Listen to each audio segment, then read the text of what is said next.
Hey, what's up guys, this is Anthony back here again. This is my 23rd video, I believe, on my channel. Well, I don't know, I like doing these driving videos because I drive a lot to visit my sister. She lives about like 45 minutes, an hour away. And, you know, I have a lot of time to kill, and it's crazy that I actually travel this far. I didn't used to visit my sister when she used to live like 15 minutes away, and the thing is, I think our relationship is actually getting better. Like, we used to love each other so much because I'm the oldest, she's the second oldest, and my two youngest brothers, they actually get along better than both of them get along better amongst themselves than with me and my sister. So me and my sister get along better than with the two youngest, right? And we used to love each other as children, and as we grew up, I think around late teens, that's when we started to divert in our relationship because I didn't agree with the way she was living her life or whatever. And the thing is, now I understand a lot of why she was like very rebellious, very problematic growing up, and I understand her situation. And you know, I should have been there for her all these years, but you know, God has given me another opportunity to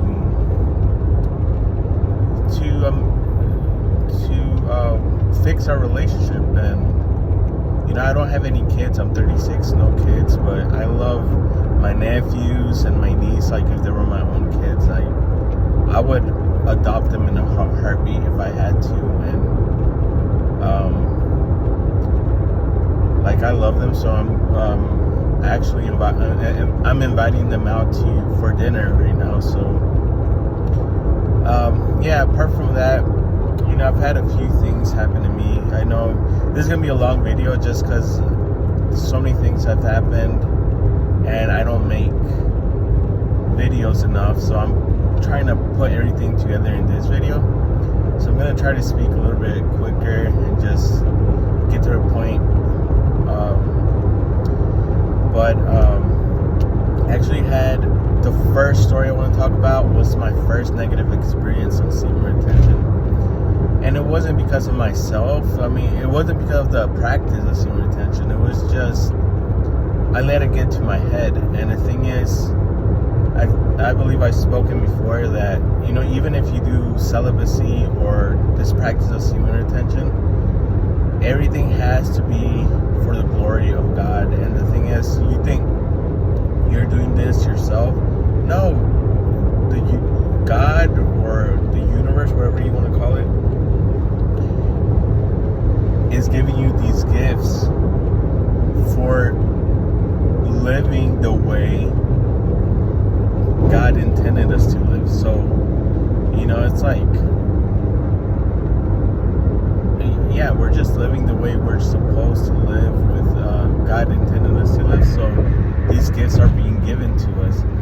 And this happened like 2 Fridays ago or 3 Fridays ago, but I went to a cafe and, you know, I got my coffee. I was fixing it up in the station. We put creamer and sugar.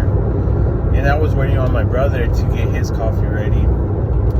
And I was waiting for him by the entrance, and there was this lady that came in, and I swear she was so beautiful, angelic. And bro, I got stupefied by her beauty. Like, I just looked at her a little too long, you know? And she even smiled back and everything. It was just like, wow. I'm telling you, I got so lost in her eyes and her beauty in the moment that I didn't even realize she was with her husband and her kids. So basically, I didn't even realize she was with her husband and her kids, and then I looked at her a little too long, and she gave me like this disgusted look, and it hit right after I knew that I had done something wrong. And right when she did that, I noticed her husband, her kids were there, and I was like, holy shit, like, I'm fucking stupid for doing that, you know? Like, I let beauty, lust,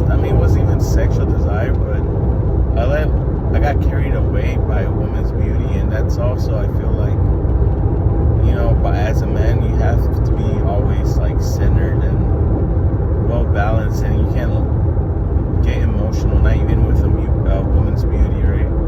So I realized I had done something wrong, and the thing is, it was actually, in the moment, it was actually eating at me. It was, I took like 2-3 days that I was like thinking about it a lot. It was just circling in my head, and it made me realize, like, yeah, well, it's because you let it get to your head. You weren't doing what you were supposed to do. Why look at a woman if you're not intending to do anything with her? Like, what are you gonna gain just from looking? Honestly, you should even abstain from looking, because you are giving away your energy just by looking.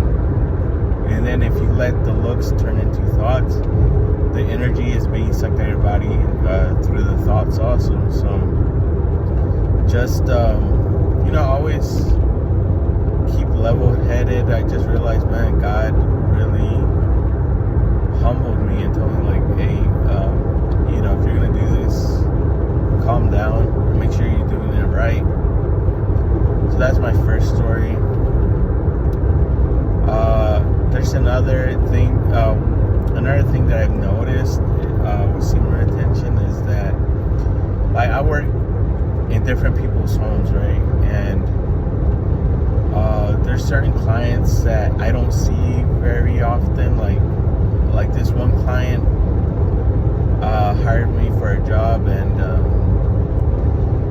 I've seen her husband there at the house, but I only saw her once, like maybe months ago.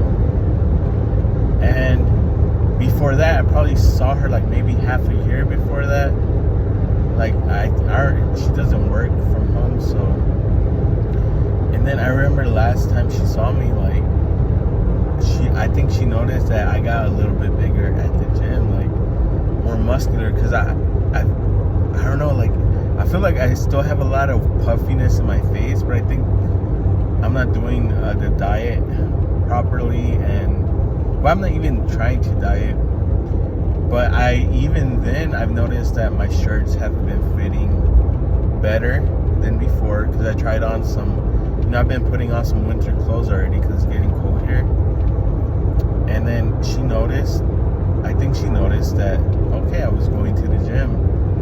And it's not the only house, but I noticed in this other house, these people are Jewish, but man, the way his wife was looking at me, it was like, wow, like, it was like she was giving me the eye of desire. And guess what? In these two homes, the next time I went there, which was like maybe like months after, I noticed that both the Jewish guy, he had bought some exercise equipment, some like push-up thing, some ab thing, and I don't know what else. And then the other, the first couple that I was talking about, when I got in the house, I noticed on top of the fridge that the guy had protein powder and like creatine or whatever. And then it was just like, somebody's going to the gym. And then when I got there, the guy was like, look, just do whatever you gotta do, but I gotta leave, I'm heading to the gym. But it sounded like, I felt like maybe his wife told him something about going to the gym, about getting in shape or whatever. And I think, like, on senior attention, you're influencing people, like, without trying. I'm talking about, like, the women are talking to their husbands' ears because they want, like, if they can't have you, they're married and they can't have you, but they like something from you, they're gonna try to make sure their husband gets whatever you got, right? So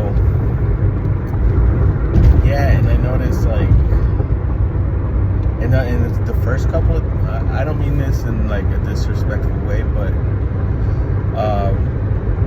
she's extremely beautiful. Like, I don't know, she's a really beautiful woman, and I don't know, I just feel like she someone's like top tier guy because she deserves it because of her beauty or something along those lines. But apart from that, I have this other story. This happened to me at Target. I don't even remember when. I think it was like 2 weeks ago.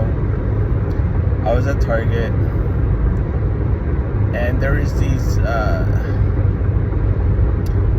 two older gentlemen, and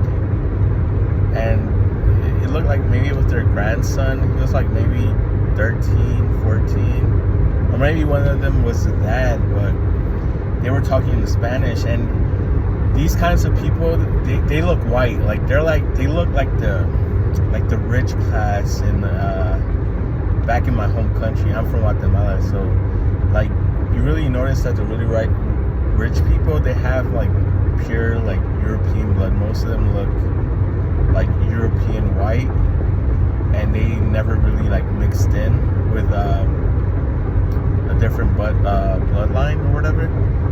But you could tell like they were like, you know, rich folks from probably Mexico. And the thing is, like, I don't know if they looked like fresh off the boat, or like maybe they were living here, or maybe they just came to visit. But the grandson or son or whatever that was like 14 years old,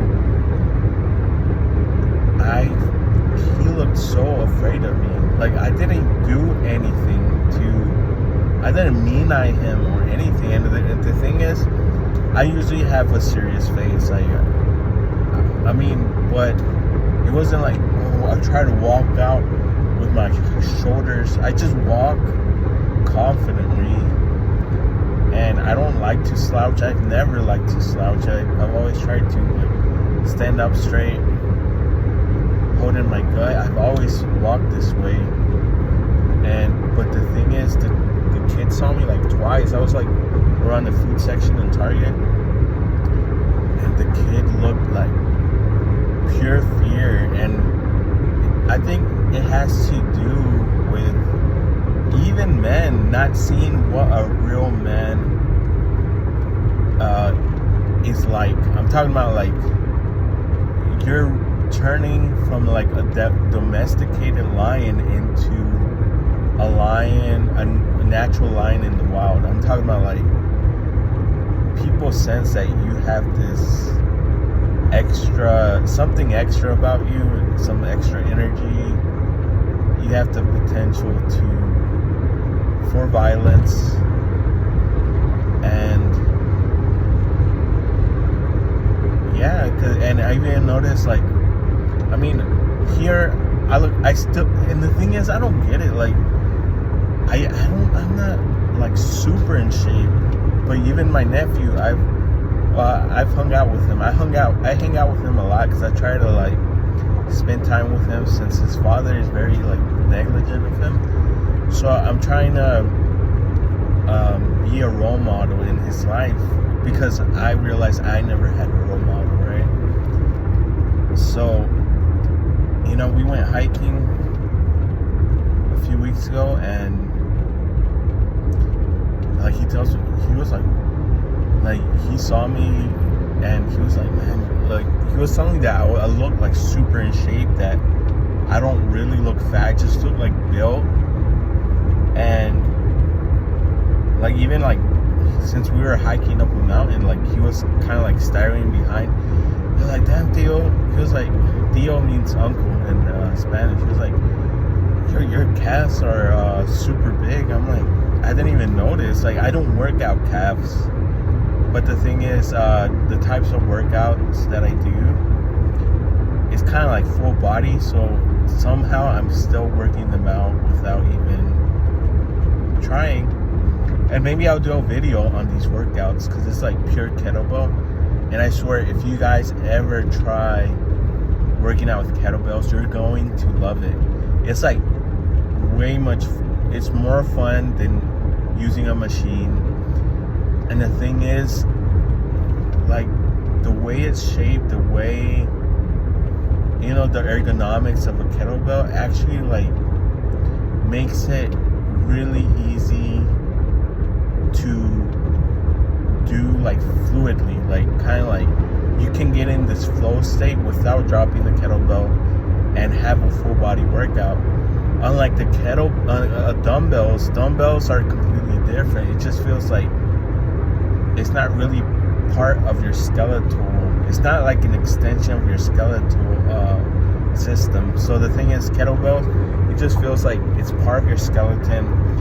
It's connecting like all the chain muscles, and so any movement that you do, you might focus like maybe a little bit more, like higher percentage on that specific muscle, but you're still working out the rest of your body without even trying. So maybe I'll do a video, and let me know if you guys want a video of my workout, then maybe I can do something, like a workout routine. But I'm telling you,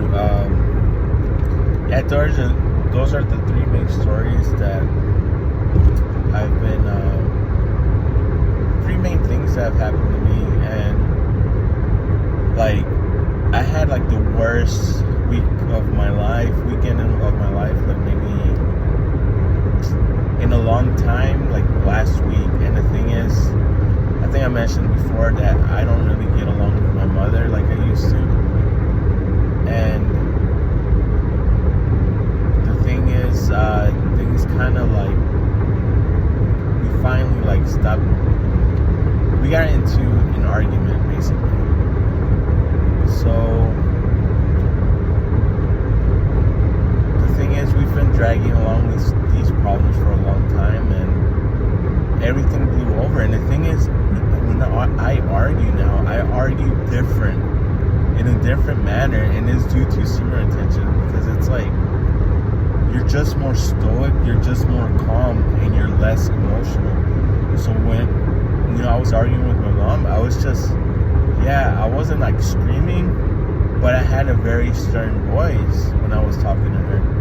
I didn't, scream at her or say anything bad to her like I have done in the past. And that makes me actually like feel bad about,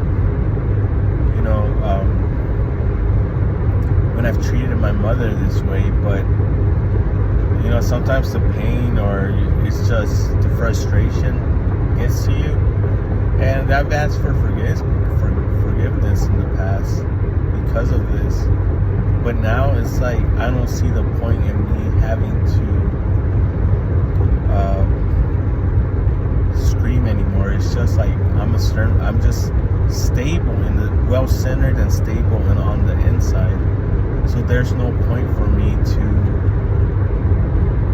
to scream or worry about this situation. If it's gonna get fixed when it needs to get fixed. And the thing is, she basically said I had to leave the house in a month, because this is my living situation. I know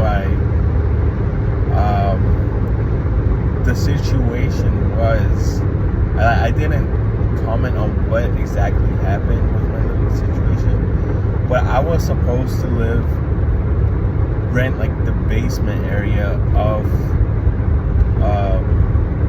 the new home my mom bought. Because look, I'm not married anymore, so I'm living by myself. I'm paying like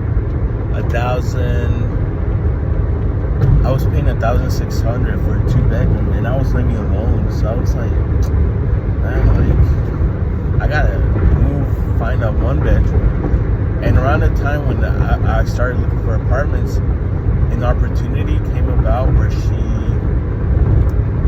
basically bought a new house. And so I went to live in the bottom area of the house.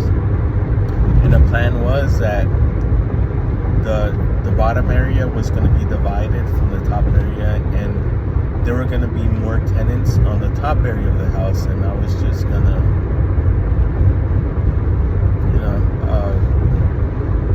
the house was going to be divided. I was going to live with the other people.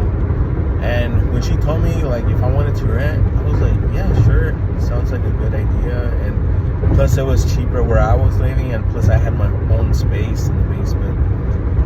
And the thing is, plans change. I had already moved in there. I was in the bottom. I already had my room unpacked. Everything was ready. And then basically their plans changed. Basically they rented the house where they were living in, and they came to live with me. And then I was just like, well, what am I? The thing is, I didn't sign a contract or anything with her because, you know, we're family, whatever. But, you know, this whole, their plans got changed, and so they ended up moving back. They ended up living where I was living, but since I had the really big room in the basement, they asked me if they could get that room because it was her and her husband, and I got the master upstairs. And the thing is, they didn't finish dividing the house. And well, why were they gonna divide the house anymore? Because my brother lives upstairs now, my grandma lives there, and so basically I'm living with my whole family again. And I had a feeling that this was going to be a bad idea. So she told me I had a month's leave, and I was fired from the family business. And you know, it just like, even when she told me I was fired and she told me that I had to leave, I wasn't worried. Like, I'm telling you, senior retention gives you like these balls of steel where it's like, man, like the world could be crashing down on you, and you know everything's gonna be okay. Like, if I wasn't on senior retention, I would have crumbled. Like, I would have crumbled so quickly and just been like super worried. And the thing is, you know, that same day I hung out with my brother. Oh, the following day I hung out with my brother in the morning, went out to breakfast. I forgot who else I saw, but I didn't even have the need to talk about my issues. And the thing is, even my youngest brother is now like suffering issues with my mom. And the thing is, it's just from bad decisions that she made in the past, and it's been like super painful especially for me, my sister and I, because we knew about these problems. And my two youngest brothers, they were kind of living in a fantasy world where these problems were hidden away from them, so they didn't really live these problems. And let me tell you, like, I've been living with these problems probably from when I was like 14, and my sister probably since she was like 13. And it was like, it's very tough stuff. If you guys want to hear my story on what it was, then I can make it, but it's a long story and it's a very delicate topic. But yeah, she was gonna kick me out, and I told my sister a few days later what happened. She was just like, oh, like, she was like, that's too bad or whatever. And the reason why I tell my sister is because she understands me. Then if I went with my brother, my brothers, like I said, they lived in a fantasy world where they didn't have to live with these problems in the home, so they don't really know the severity or the trauma that I went through. And so basically, you know, I told her, and then I mentioned it to my dad, and my dad was like, he also gave like a helping hand. My sister too, she was like, oh, like, she was like, you could rent a room here with me if you want. And then she was like, no, and then I started like applying for jobs, because I would rather live with my sister than with my dad, because my dad, he's a really good guy, but I can only be with him so long before I start, you know, losing my patience with him. But yeah, guys, I've arrived, so I'll try doing a video on my workout and see what else what other video I could do. But yeah, Thank you for tuning in. Please comment. If you have any video suggestions, please leave a comment, and I'll see you on the next one.